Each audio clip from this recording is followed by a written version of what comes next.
Hello everyone and welcome to my channel. Welcome back if you're a regular viewer or one of the actually quite numerous subscribers now. Thanks a lot for that, by the way. It means a lot to have people regularly checking out the videos. Hopefully that means they're providing a useful service, at least giving you a little glimpse into some of the newer releases that are coming out from the official and third-party world. Today I'm going to be doing what I said in my last video. I'm going to be taking a look at the latest, or one of the latest releases from Takara, and that's this fella here, their new MP-45 Bumble V2, their sort of updated Masterpiece Bumblebee. Now, I was on the fence about getting this guy. I think I've mentioned that a couple of times before, at least a couple of times before. But with my collection heading in a very toon-centric direction, it has been for some time now, truth be told, I thought this was probably worth a punt in the end, given that I can almost certainly move it on should I decide that it's not for me. But, you know, I've seen some pre-production photos and even some videos now, and I still have my reservations, but I'm going to try and be, open-minded, remove some of my prejudices and my preconceptions and just go in with an open mind. Maybe easier said than done. It's difficult to be objective in these reviews, I'm afraid. You know, it's a subjective opinion at the end of the day, and I don't expect you to agree with it all the time, but hopefully you get something out of it anyway. I don't want to go on about the box too much, but I'll give you a quick look because I know some people are interested. We have, let me just bring this camera up a little bit. I think we're a little bit too low down. Sorry about that. We have, a picture of Bumblebee in both alt and bot mode on the front. The ends have similar images. Sorry. The back is the usual layout.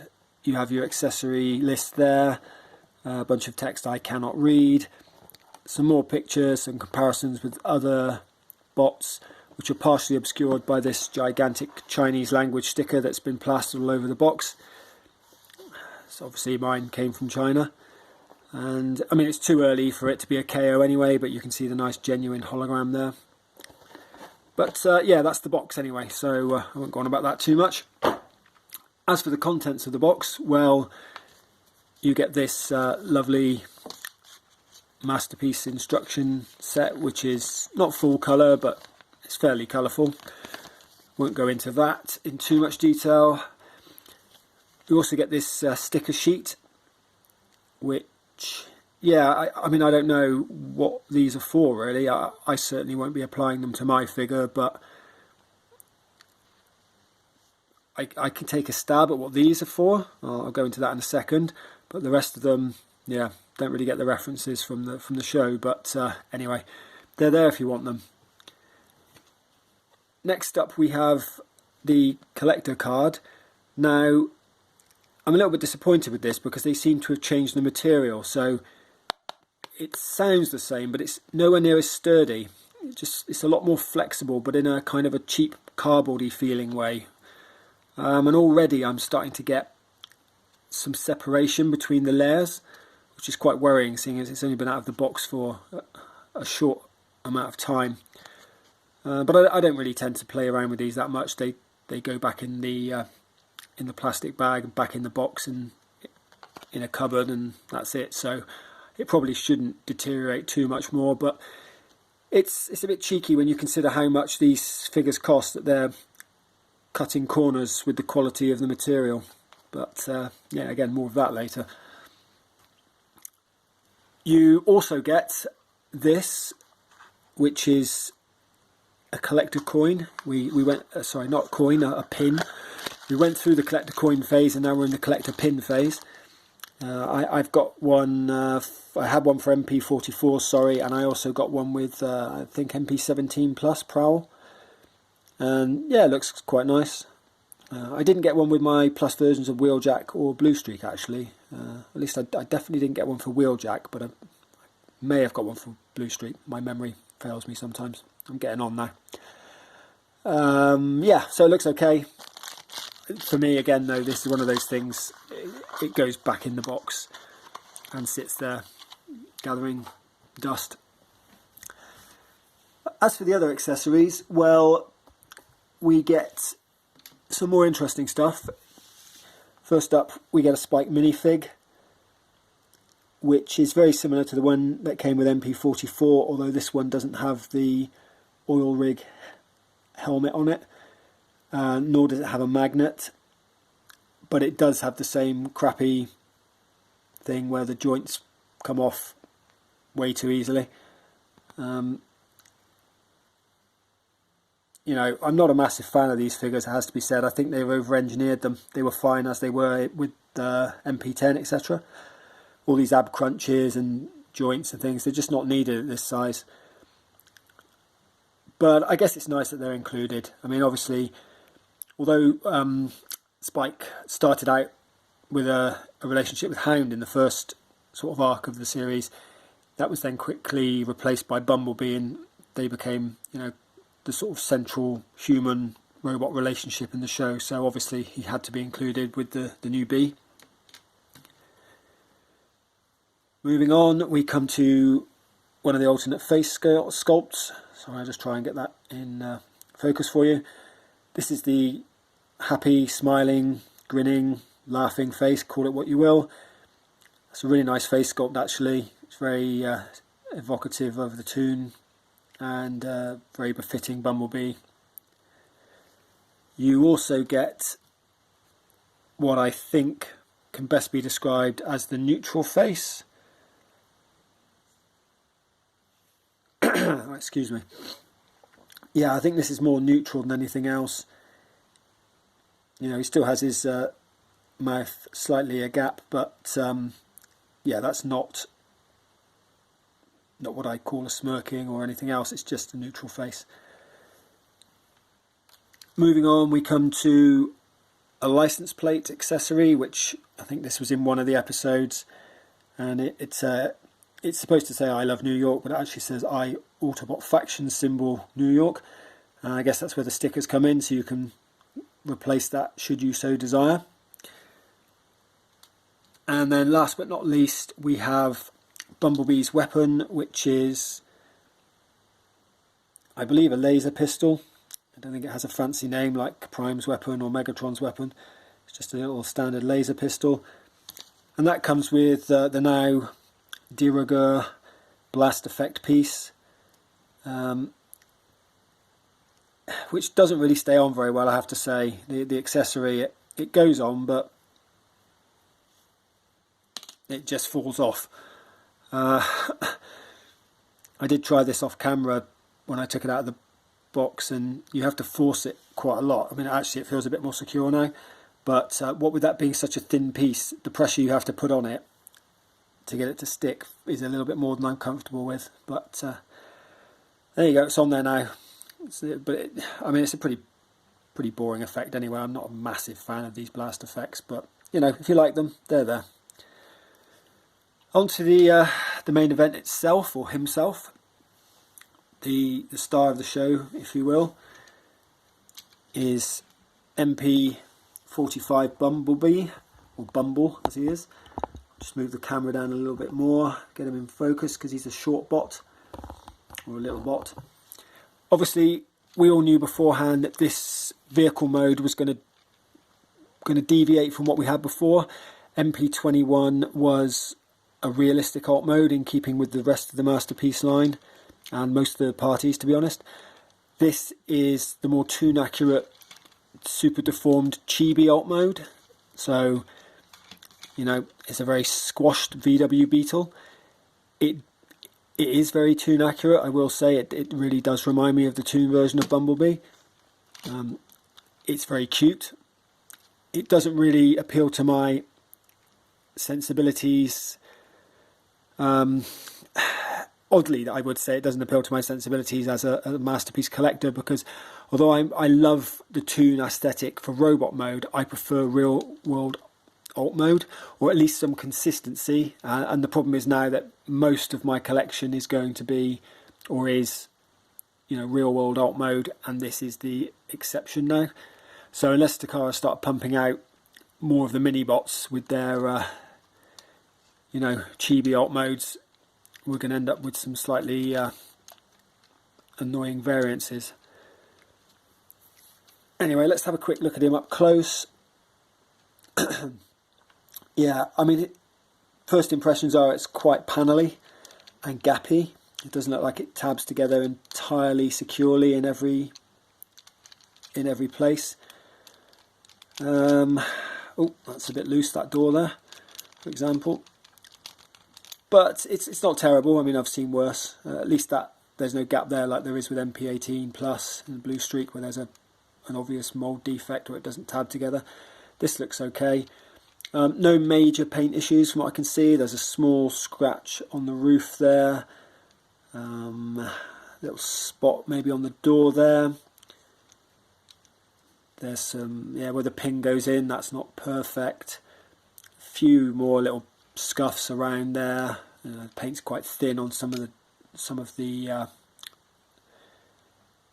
panel joins, I guess, or grooves. There doesn't appear to be anything else major paint wise.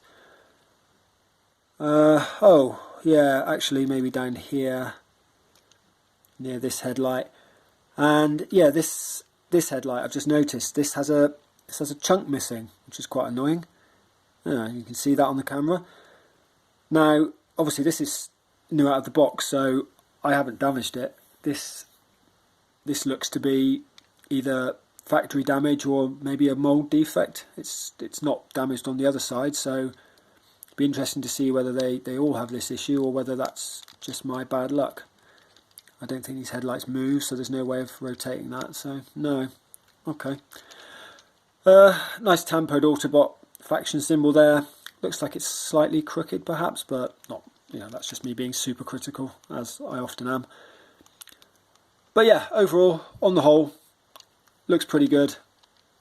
And yeah, if you're a fan of that sort of chibi toon look, you're going to love this, I reckon. Anyway, I don't have MP21 in vehicle mode to compare, I'm afraid. I'm not going to go through the hassle of doing that. I'm sure there will be plenty of pictures and videos out there for you to do that. But I do have them in robot mode, so we'll get to that at some point. What I'm going to try now is something I don't normally do. I'm going to try transforming this on camera. So yeah, wish me luck, because I've looked at a few videos and it doesn't look to be too bad. So I think I can do it from memory. I've watched the videos a few times now. There look to be a few tricky parts. So hopefully it goes a bit smoother than I think it might. But if it doesn't, please bear with me. And if it all goes horribly wrong, I might just edit it all out anyway.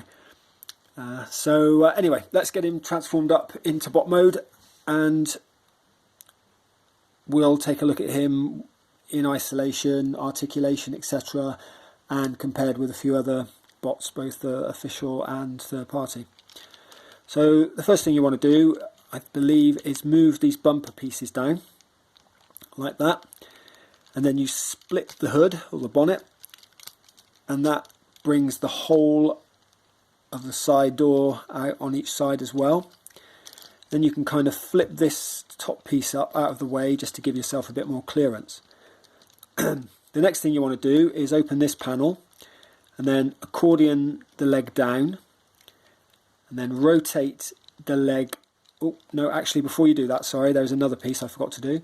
You want to pull this flap down here, this panel, and that will clip into the leg and sit flush. Then you want to put this panel back up to fill in the gap. And I'll just repeat that on this side, so I've got a little bit more room to work with, because the next bit looked to be quite painful.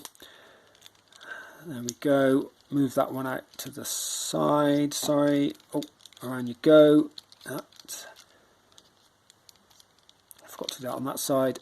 There we go. That's how it should be now. Right, then this is the bit that looked like it could be painful. So starting from here, I think this piece is on a hinge, sorry, an extending piece, so you want to do that and then flip it around to get out of the way. Then this piece unclips from there, not that it was actually clipped in very securely. And then this is where it gets tricky, or looked like it got tricky anyway. This piece here can turn around like that. Nope, maybe not. What have I done there? Told you this was going to be tricky. Okay, bear with me while I sort my life out.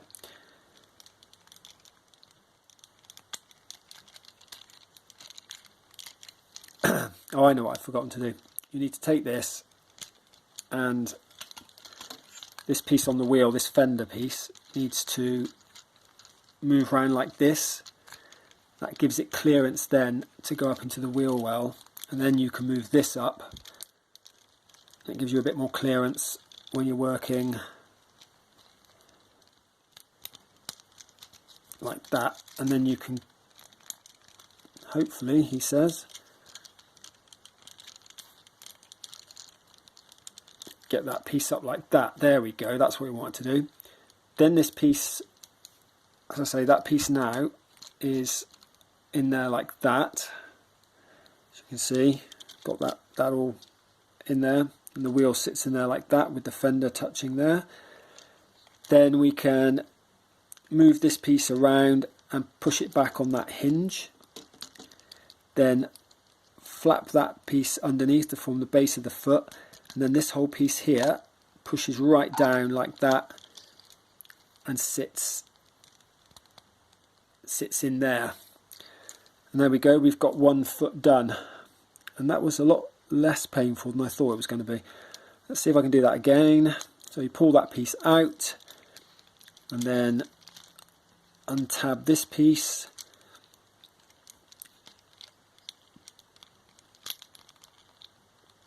push this piece all the way around here so it will go into the well of the foot. Oh, see, this is the bit where I get a bit confused as to what order of operation there is. There we go. So that's now flipped round, and that foot is under there like that.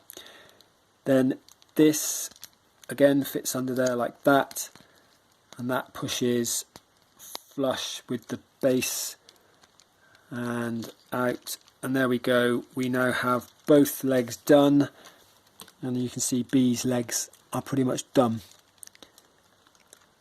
So the next thing you want to do from memory is at the back here, you want to release, there are a couple of tabs at the base of this bumper.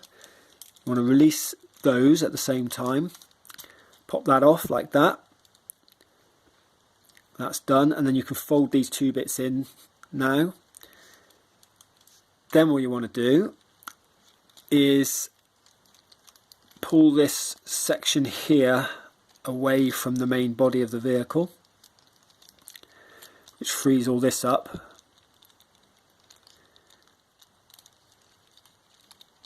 I'm not sure I should have just done what I did there, but we'll give it a go. These then I think you can lift out just to give a little bit more clearance, the wheels at the side. Then this whole section at the back here, this is where I get a bit fuzzy on what order I have to do it in, so please bear with me.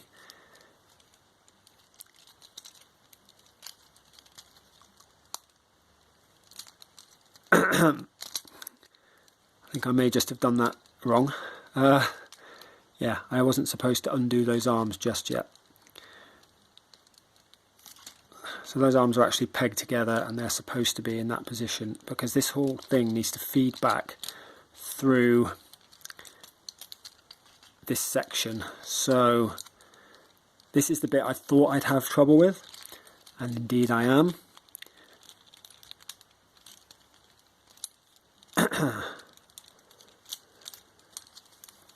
I may have overlooked something. Let's see what we can see.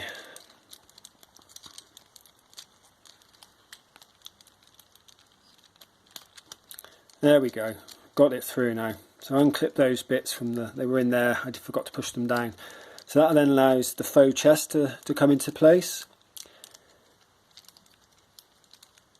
And then what we want to do is move these pieces up so I've got a little bit more clearance. The whole back piece here, I believe, needs to swivel. So you rotate 180 on the legs, and there you can see you've got the front now. The faux chest is there. You need to then pull that all the way forward until it locks, and then you can split the arms and just get them up and out of the way for now.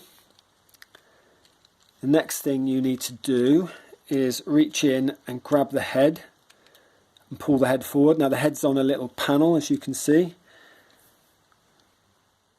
and that comes up and flicks up, and it's a bit stiffer than I was expecting. There we go. Right, that clips into there. Then, now this looked tricky from the video, so we'll see. You have to fit these wheel sections into this cavity, and it didn't look like there was a lot of clearance, so we'll give it a go. I think if I get the arms up out of the way, it gives me a bit more clearance. Yeah, there we go. That worked. Let's try it again. I'll put the arm up out of the way. As you can see, there's that joint there on the arm. I just move that lifts it up out of the way. And I'll put some gentle pressure on to get the tyre, give it some clearance over that piece. And then that clips in as well. There we go, and you can see now both of those wheel sections are into the body cavity where they should be. They're in and pushed down, so they're out of the way. Then we take this backpack, and this is where we have to do more cleaning up now. The bulk of the hard work's done, from what I can tell. Now this will bend here on this hinge, and as you do so, you want to feed it into the grooves there, and that will push in and push that back together, and you can see it's starting to sort of come together there now. Then what you want to do is take this piece here, and it's on a sliding joint underneath, so you want to pull that out. It's not much of a give, but it is there. Then you want to take this piece here, and this piece rotates up like that. We'll forget about that for a second. What we then need to do, excuse me while I readjust myself, what we then need to do is take this bit of the backpack and bend it over, and you'll see that there are some tabs, some grooves in there that go onto the two tabs there, and then you can fold the whole backpack up and into the figure like that. Hopefully that's going to focus. There we go. So you can see that's pretty much up and in. And then I want to pull this hinge down a bit, push that up, and then you'll see that that all sits back down on the backpack, and then you just push this up to form the little wheel on the back of the bot mode. So we're pretty much done actually. The last thing to do is take his arms, bring those down. They're on a little joint there, the butterfly joint, sorry. And then they're not only are they jointed at the yellow piece there, they're also jointed at the arm. So what you want to do is swivel that, sorry, take these panels, flip those back to fill in the arm piece, and then pull the arms down like that. So we'll do that again on that side. Flip that in. Find the joint. The joint, oh, it's very stiff. I'll say that. So it does feel like it could break, which is not good. I'll just rotate that arm around. And there we go. That is hopefully Bumblebee transformed into his bot mode. I'll just get it tidied up and get the camera adjusted, and then we'll come back with a review of the robot mode and some comparisons. So just bear with me and we'll be right back. Okay, so thanks for that, and we're back now with the robot mode review. Yeah, first impressions when looking at it head on are that it is very toon accurate. I mean, hopefully you saw the animation model still at the beginning of the video, which should have given you an idea of both the alt mode and the robot mode. And this is very good. Yeah, from the front I can't really fault it. I mean, it's not completely accurate, obviously. The feet still aren't perfect. Bee's headlights never really showed in robot mode, but you know, I guess they could have engineered a way of covering them, but they didn't. But that's only a minor thing. The things I really like immediately are the proportions. I think the proportions look great. They're very, I mean, they're very accurate to the animation, I'll say that, with his stubby little arms and his long legs and his bulbous head. So I like all of that going on there. That's really nice. Let's bring him in a little closer for you to have a look at. I really think it's a nice clean looking bot. I very much like the yellow, I have to say. I think that's a really nice looking yellow. It's a definite improvement in that area compared to MP-21. It's much more vibrant, and yeah, that's actually much more of an effective change in person than I thought it would be. I also have to say that while not perfect, definitely not perfect, you know, great silhouette aside, the profile view is also okay.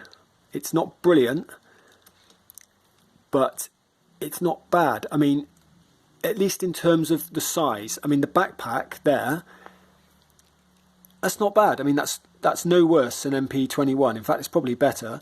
It's nowhere near as big proportionally as MP-44's is. And again, when I bring the other figures in, we can do some comparisons, and you'll see that it's actually not that bad at all in terms of the size. What is bad about it, I will say straight off, is how gappy it is. I mean, you can see straight through it.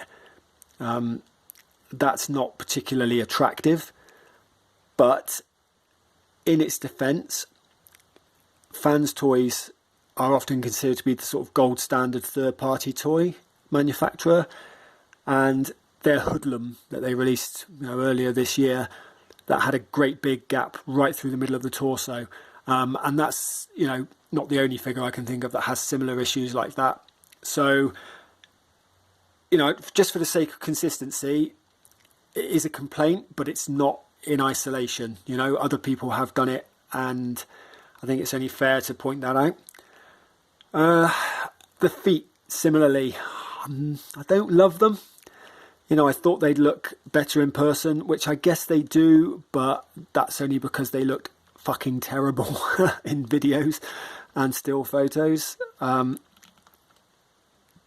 Yeah, I mean, from the front they're okay, but from every other angle they do look like trash. I mean, that's not nice, is it?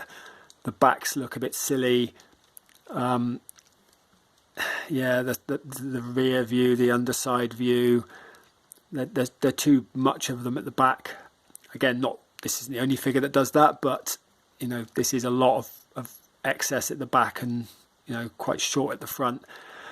And one other thing that they've done, which infuriates me and actually makes this worse because you can see through it more, is that the Masterpiece line has been going towards the toon aesthetic, and as such they've gone towards the blue windows, the sort of more opaque blue windows.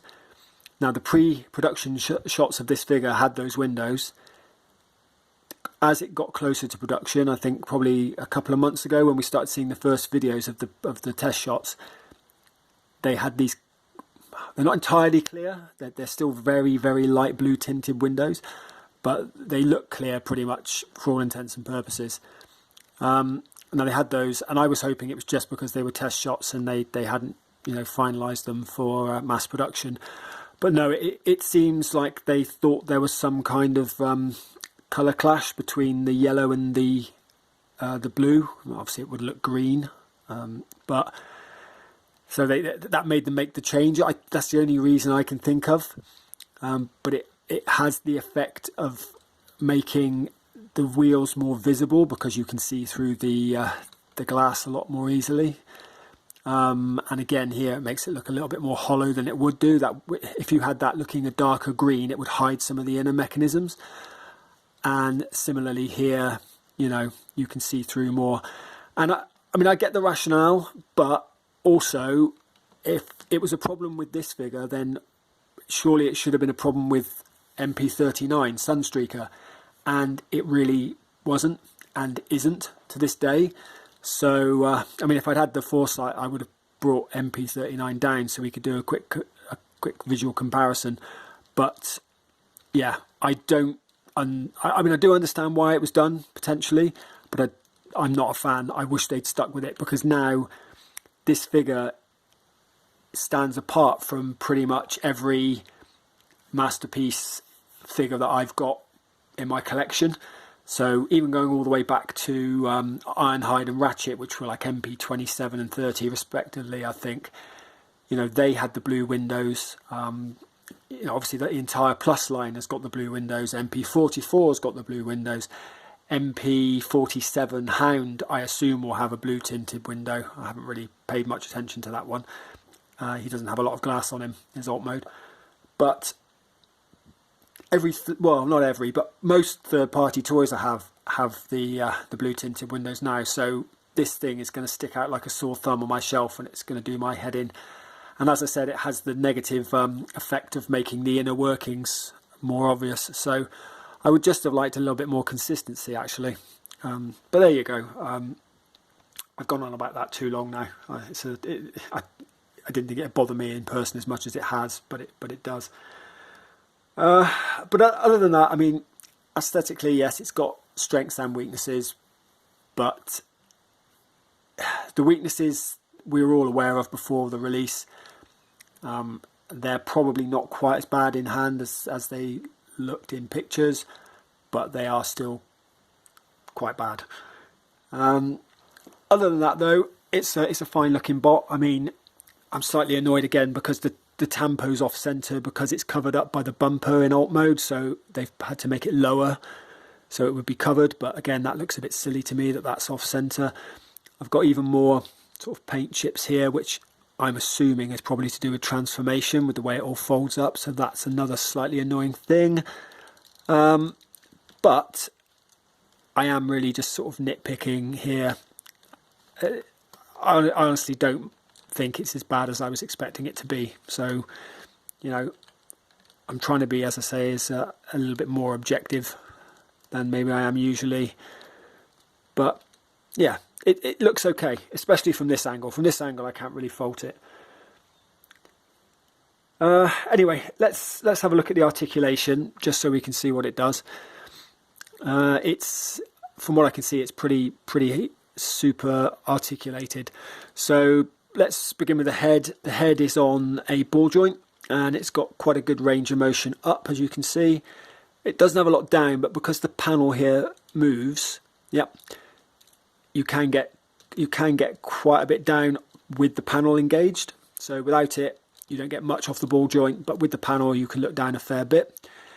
The left and right feels a bit weird. Like, it feels like you've got to kind of tilt it and bend it. It doesn't feel like a natural left and right movement, and it doesn't go very far without feeling like you're going to break it. So that's slightly disappointing. Let's see what else we've got. Arms, they're 360, as you can see. They've got a nice deep bend in the elbow. They have articulated wrists, swivel wrists. You have the standard pinned MP hand. There is a joint, as you saw when we were transforming, at the shoulder there, and a swivel there. and the swivel there, so there's a lot of action there. Plus you also have this butterfly joint to bring it out, and it will go up and down on that joint as well, so you do have a hell of a range of motion on the arms. One thing that I did notice when I was transforming it, as I think I mentioned, this right shoulder feels a lot more, a lot stiffer than the left one, so that worries me that over time something might snap if I'm not careful. So just have to take care with this when you're manipulating it, because if yours is as stiff as mine, that could cause undue stress on that top yellow joint there. But as long as you're careful, I think, and push against it as you push down on the arm, you should be okay. And yeah, I mean, it looks pretty good, and you've got the same, they're quite loose actually, the elbows, which is another cause for concern, especially if they loosen over time, but they're not too bad. There's not much, if anything, in the way of a swivel on the waist. No, that's pretty much all you get. And that, I assume, yes, that's because of the backpack being engaged, and where the hip skirts sit. I would imagine, look, that obviously bumps against that because of where the backpack tucks in.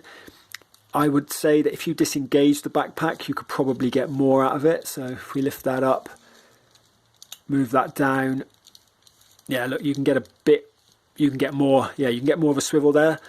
But obviously, you have to have that disengaged. You can't have it all the way up, and then it's not ideal, is it? That's not really a particularly good way of working it. It's too much of a compromise to my mind. So that's slightly annoying. It doesn't have much of a waist swivel. Legs, though, it has the same sort of deal as MP-44 in that there are spring-loaded hip skirts to the front, and you can go all the way up at the front. You have a nice deep knee bend as well, from what I've seen. Yep, and you do. You can get all the way back there, and from what I've seen, it's quite good at holding its own weight. He says, no, it won't, I'm sure. Come on.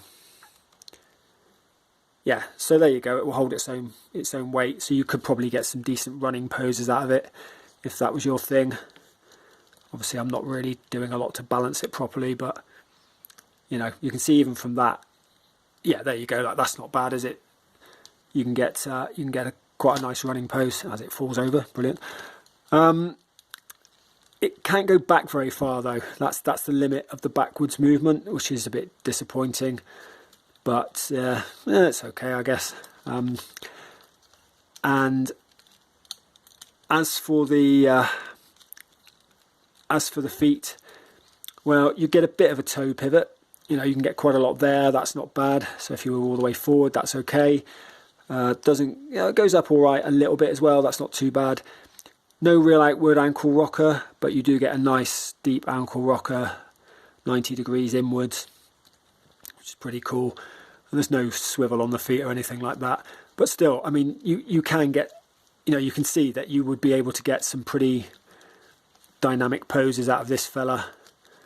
Just do it quickly. There's also a bit of a swivel at the top from what I can see. It's on a ball joint there by the look of it, so you can get some sort of swivel out of the top. Not a massive amount. I don't want to force it either, but you can get a bit out of it. But yeah, so it looks like it's fairly well articulated. It does feel quite flimsy, I will say that. It doesn't feel like a £90 toy. MP-45 cost me about £90. MP-21, just for comparison, was about 45. Admittedly, that was some time ago, but that was when it wasn't readily available. So this is double the price, and it doesn't feel like double the quality. I know, it's got more engineering in it and etc., but it doesn't really have any more accessories. And honestly, I think it's just a case of Takara know they can charge it, so they will. It's quite disappointing, but it is what it is now. That's what we pay. Is you buy into the hobby. Nowadays that if you want the official stuff, it is going to cost you an arm and a leg. this is in no way, I believe, worth £90, but you know, that's what we're dealing with. Let me just see about the grip. Actually, that's one thing I didn't test. Let's put the gun in his hand. It doesn't seem to have the traditional Masterpiece grip. You see, there's no groove inside the hand. Certainly not one that looks like it could hold the gun properly anyway. So let's see how this works. Is it just friction? Yeah, it looks like it's largely just held in with the friction of the hands closing around it. I mean, it doesn't look like it's going to fall out. I mean, you can see there it is. That's probably why it's got those additional spikes on it. It looks like it holds. It's not as secure as I'd like. But, I mean, I did do that quite quickly. There's probably, you know, if I spent a little bit more time, I could probably get that slightly more secure, couldn't I? But, you know, it does a job, I guess. It's holding the gun. It's not dropped it. It doesn't look like it's going to fall out or anything, he says. But yeah, that is a little bit disappointing. It doesn't feel great. But yeah, look, it's not going to fall out. It's just not as sturdy as I'd like. But he can hold the blast effect. Doesn't drop down, doesn't droop, which is good. So yeah, again, you could probably get some nice action poses out of him were you so inclined and spent a little bit more time than I just have doing that. But yeah, I think he looks quite sweet there. And you can adjust the bumpers to give them a little bit more stability in various angles. So yeah, not bad, standard, but okay. Anyway, that pretty much concludes the bot portion of the review. I just want to do some comparisons before I come back with a final thoughts wrap up. So if you give me a second, I'll get some of those lined up, and we'll be right back. Okay, and we're back with some comparisons now.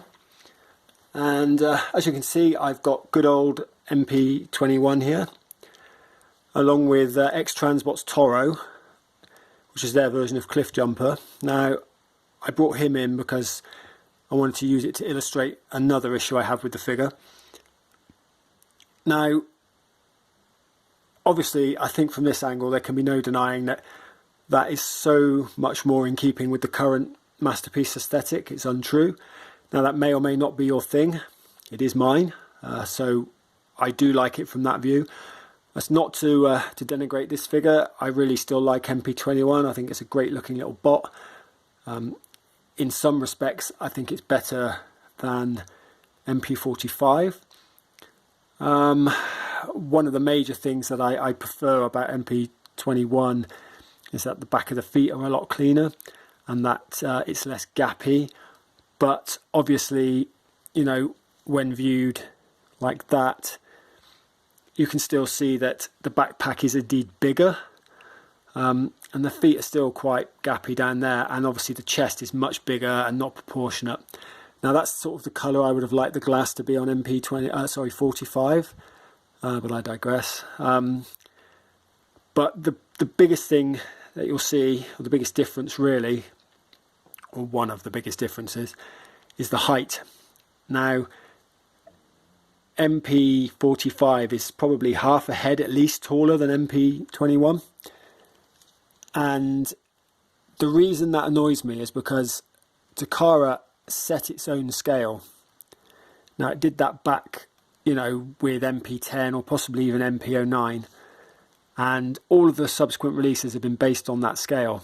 And of those releases, maybe MP-27 and 30, Ironhide and Ratchet respectively, was slightly out of scale, maybe a tad too tall for my liking, but by and large everything else has been fine.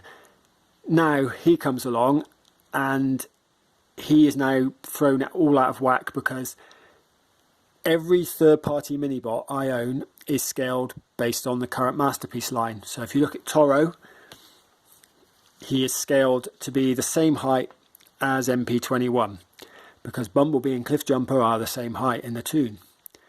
Now we have a situation where Toro is noticeably shorter than MP-21, so sorry, MP-45. So yeah, that is irritating. I know that Fans Toys is planning to release a version, and I can only hope they scale it based on this to bring them back in line. But or even better, that Takara retool this mold into a Cliffjumper. But seeing as they only seem to want to release Bumblebee and Optimus Prime over and over again, I can't see that happening anytime soon. Yeah, anyway, until that time happens, it's really going to annoy me, because these are now out of scale. Now, this personally, I think, it's not a great figure.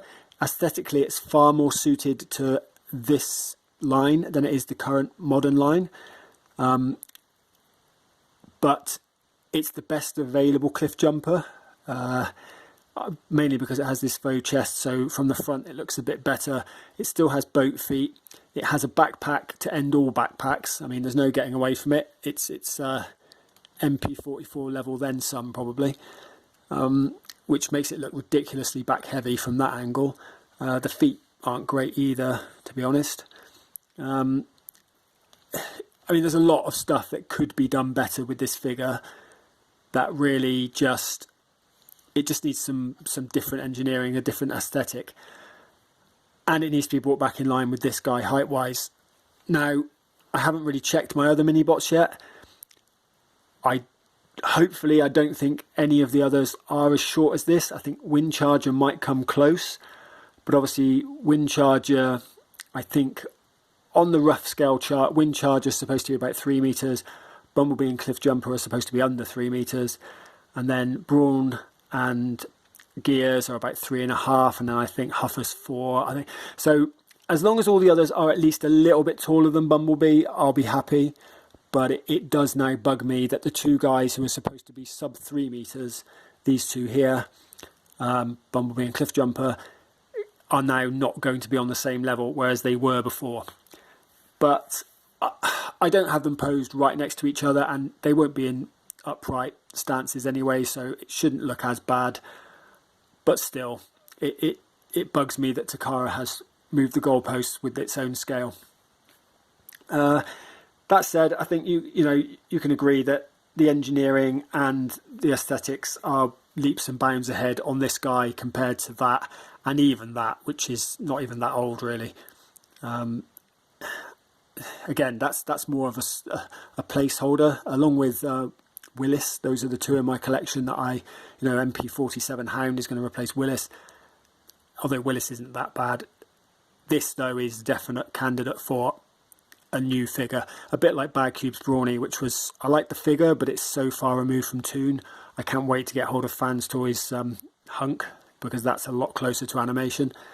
Ironically, the piece of shit that is Ace Toys Tumbler, I think, that's now the only third-party Cliffjumper which is probably in scale with Bumblebee. But like I said, it's a piece of shit, so there's no way I'm having that in my collection. And Hellion isn't in scale either, and that has other issues that made me avoid it for this. So anyway, that's how he scales with mini bots. I think it throws a bit of a curve really. It's too tall in my eyes, but there you go. It is what it is, as they say. So I'll get these little guys out of the way, and then I just want to bring in one other figure, just so that we can see how Bumblebee looks next to the current super modern aesthetic. So I'm going to bring in MP-44 in the back here, move old Bumblebee to the side. Might need to move this camera up a little bit to get them in frame. But there you go. We've got good old Optimus. I was going to say good old MP-44 then, but I stopped because then I remembered I'd spent 330 quid on a figure that was fucking broken out of the box. Anyway, no, I'm not still upset about that. But yeah, you can see that they really match each other pretty well from the front. Again, with Bumblebee and Prime off-axis, the profile views start to look a lot worse, especially Prime. I think Bumblebee actually looks better than Prime in some respects. Prime isn't as gappy, but he's got a much bigger backpack and he's also got weird feet and things. Anyway, I've moaned about Prime in his own video. So, but yeah, that's what he looks like when you put him next to another super tune accurate figure, and I think he suits the line well. He looks good. Hound is another figure that's going to go in this direction, and I can't wait to get my hands on that actually, because that looks like it's probably the best out of these three to my eyes, from an aesthetic to cost ratio. Yeah, so anyway, that's what they look like together. We'll get this guy out of the way, and then I'll be back with my final thoughts on MP-45. Okay, so in summary, I'll be the first to admit that I did have a lot of preconceptions and prejudices against this figure. Some of them warranted, I have to say, but to be honest with you, I'm not a official Masterpiece hater by any means. I think I've been accused of as being such on the TFW forums on a couple of occasions now, but I think people on there are looking for a fight. You say anything even slightly derogatory about an official Takara product, even if it's warranted, and you're all but hounded out of the forums, which is sad, to be honest. But me, I'll buy anything that I like, whether it's third party or official. This, I will be the first to say, I didn't think I'd like, but ended up actually not thinking is that bad. Maybe that's not the most ringing endorsement, I know. But yeah, I think it's overpriced, definitely, for what it is. It definitely has its issues. I mean, the backpack is quite gappy. The feet are ugly. It feels quite flimsy and cheap, to be honest. There's a bit of paint rub, flaking after only one transformation. Some of the joints and tolerances are a bit off, so it's a bit scary when manipulating and transforming. The accessories don't peg in that well. You know, the spike figure's an afterthought, but it was with MP-44, to be honest. Yeah, I don't like the changes in the scale, and I would have preferred the blue windows. But honestly, you know, I really do like the way it looks as you're seeing it now. This front-on silhouette is fantastic. I love the colour. I really like the face sculpts on it. I think they're great. You know, it has good articulation for its size, even though it doesn't have an ab crunch. And honestly, the transformation is actually not that bad. It's not as infuriating as I thought. It's nowhere near as annoying as MP-44. And yeah, I think if you're like me and you're going towards, or are already very heavily towards or favouring the toon aesthetic in your collection, this is something you probably do need. MP-21 does look pretty old now and out of place in that kind of setup, and so I think for that reason alone I would recommend it. If on the other hand, and I know there are a lot of people out there who still prefer the old style Masterpiece, that more realistic looking alt mode and mix of toon and real world, so the earlier Masterpiece figures, like, you know, the Lambors, etc., the Datsun molds, you know, that kind of stuff, then I can see why you'd stick with 21. I really can. It's a perfectly good figure. I still really like it. It just doesn't fit into my collection as well as this now will. So yeah, I guess what I'm saying is, you pay your money, you take your choice. For me, I gambled on it, and I'm relatively happy that I did so. You know, it has its issues, but they're not major as far as I'm concerned, and so I'm quite happy that I've got it. I will put it on a shelf with my other Masterpiece toon bots, and I'll be one step closer to that sort of full toon goodness, so to speak. You know, as I said, really only Cliff Jumper and Brawn that stick out like sore thumbs now. Hound will be you know, an evolution rather than a revelation in terms of toon accuracy, and I'm quite happy with the rest of the mini bots I've got. I mean, maybe someone could probably do a better wind charger, but Gears, you know, her fur, they look pretty good. So yeah, you know, without going on too much, which I want to do, I don't think this is that bad. It's certainly not as bad as I was expecting. I think there was a lot of hyperbole about how it was a terrible, terrible figure, the worst thing ever released. Takara, blah, blah, blah. It's not that bad. It's not that great either, but it's, you know, if you can pick one up for a decent price, I'd say go for it. And yeah, that's about all I've got to say with it, really. I will be back at some point before Christmas with at least one review. I don't know if MP-47 is going to drop in time for me to do that, but I do have Endgame, Make Toys, Make Toys, however you say it, their Dirge on the way. So he is coming from China, so it should be here within at least a week or two. So I'll definitely give that a go. I didn't think I'd ever see it, to be honest. I'm hoping Thrust and Ramjet see the light of day as well. But yeah, so that will be almost certainly my next review, and I'll probably do a few other bits and pieces as well, maybe some retro reviews of bits that have been in my collection for a while, and probably a Masterpiece update. Just I've changed the layout for my Masterpiece in my display cabinets, so they're a little bit less cluttered, and I think they look a lot better than they did. So I'll probably do one of those before Christmas, maybe this month actually, if I get a bit of time, but certainly before Christmas. And so yeah, if you're subscribed to the channel, look out for those things. If not, you know, consider subscribing if you feel like it. Don't if you don't. But as always, thanks for tuning in and taking a look, and I hope you've enjoyed this, what is now a rather lengthy look at Masterpiece MP-45 Bumble, aka the lovely little Bumblebee, or should I say lovable little Bumblebee. I don't know that he's that lovely, but anyway, before I continue rambling on all night, it just remains for me to say thanks once again, and take care, and I'll see you next time.